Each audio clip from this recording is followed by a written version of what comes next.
Time is just gone, 8:22 a.m. We begin the program this morning with the first interview, and we are talking about the Palestinians. And the question that is being raised is, do the Palestinians need an alternative vision?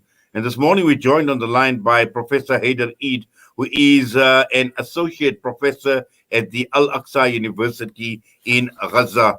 Professor Haidar, Assalamu alaikum wa rahmatullahi wa barakatuh.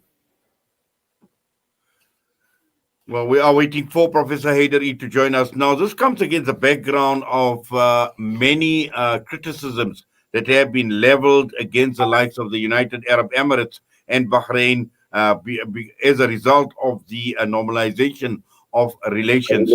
Now, this has been seen as a stab in the back for the people of Palestine. But Professor Haidar Eid says that the Palestinians themselves need an alternative vision. Professor Haidar, Assalamu alaikum wa rahmatullahi wa barakatuh.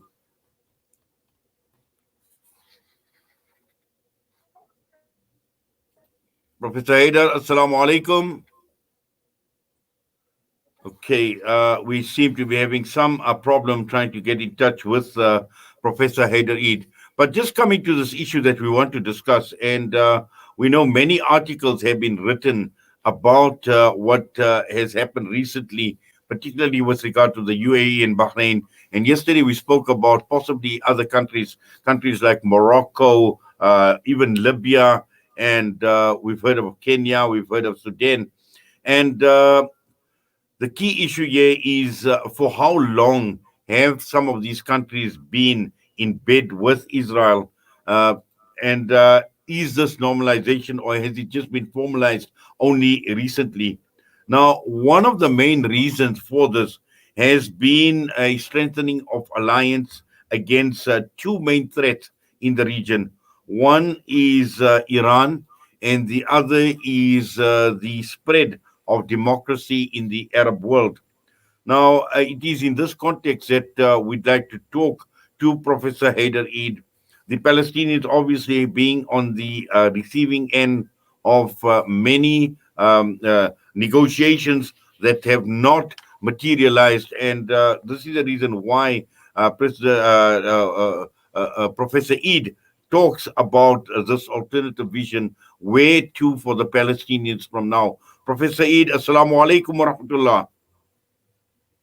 Walaikum assalam. Thank you for having me on your show. Thank you. Yeah, wonderful having you as well. Now, Professor, this article that you've written, a very, very interesting article, and looking at Palestinians and where the Palestinians are on the political landscape at this point in time, and unable to even place reliance on the likes of the Arab League, the neighbors, and somehow left in the limbo.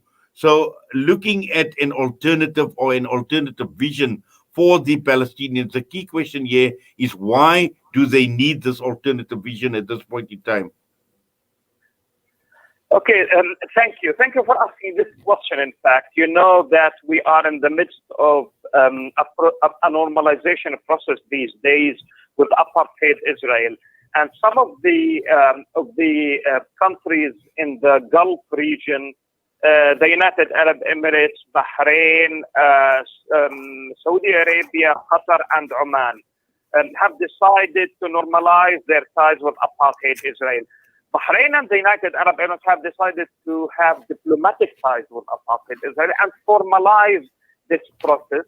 And they are basically maneuvering to have those ties with apartheid Israel. And you know, we've learned lessons from you guys in South Africa. You had that in your time as well. I mean, there were African states. Of course, we're talking about government. We're not talking about peoples. We are talking about the ruling elites, not the people. And we need to make ourselves very clear that when we talk about the Gulf countries and, you know, Arab governments, we are not talking about the people, but we are talking about, you know, the elite, the corrupt, undemocratic, authoritarian oligarchies who are trying to normalize with Israel, trying to convince us and to convince their own people that there is only one way forward. And that way forward is having normal relationships with apartheid Israel, even though every single person on this earth knows very well that Israel is practicing a multi-tiered system of oppression against the Palestinian people. One, it has been occupying the Gaza Strip and the West Bank since 1967 in violation of international law.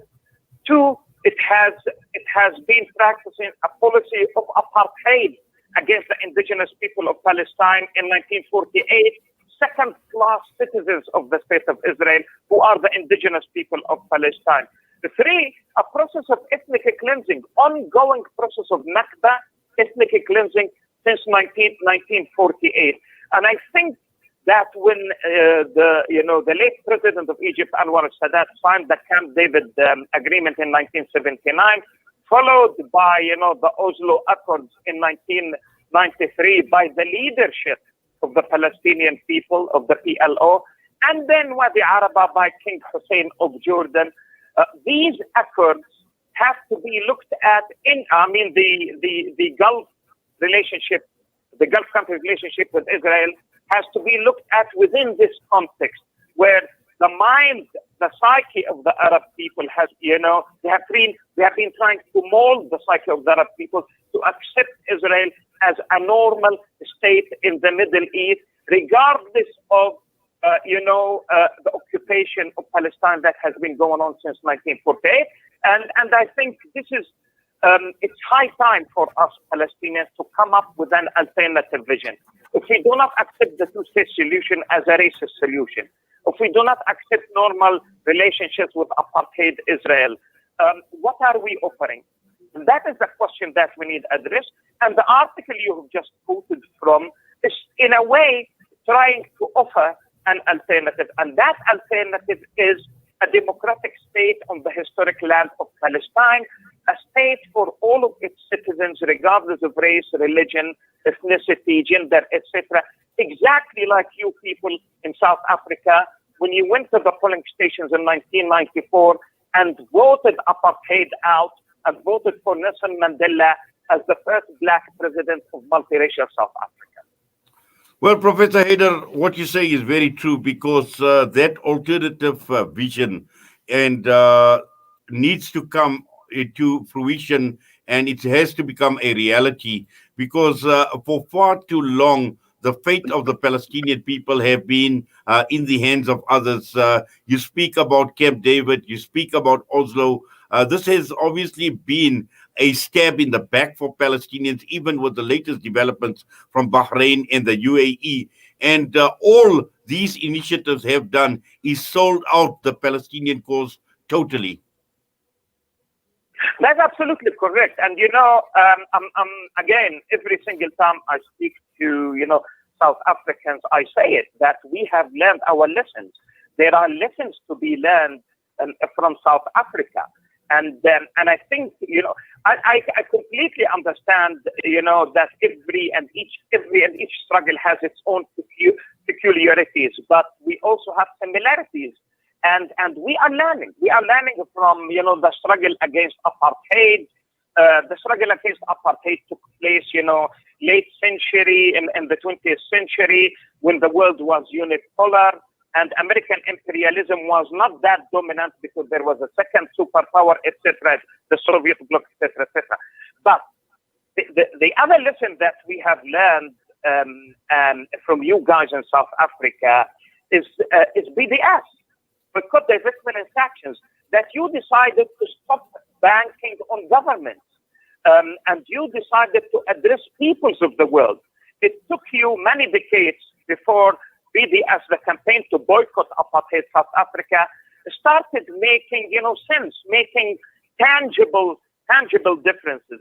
And when you talk to people now in South Africa, I spent 67 years in South Africa. And every single time I had a discussion with, South Africans, every single person in South Africa claims to be, that he or she was anti-apartheid. Thanks to the struggle that you people launched against the apartheid system. And you know very well it's not true. There were many governments in the West and even some governments in Africa that supported apartheid. You remember Ronald Reagan, you remember Margaret Thatcher in the UK, and some other countries in France and in Germany. They had diplomatic ties with apartheid, and they supported the apartheid government. But the people actually, and that is the lesson that we have learned from you, people all over the world decided to boycott the apartheid system until it crumbled in 1994. And this is why we decided as Palestinians to launch our BDS campaign in 2005. And now Israel believes that the BDS campaign, the global BDS campaign, is an existential and a strategic threat against it, exactly the same way the global BDS campaign played a major role in bringing down the apartheid system. Well, Professor Eid, I must say, as always, it's been an absolute pleasure having you with us here on Salam Media, your analysis, and for taking time out talking to us here at Salam Media. We wish you all the best. Professor, Assalamu alaikum. Alaikum salam. Professor Haidar Eid joining us out of Gaza this morning. We're going to go for a quick break. We come back. We're looking at struggling South Africans. We're looking at debt relief.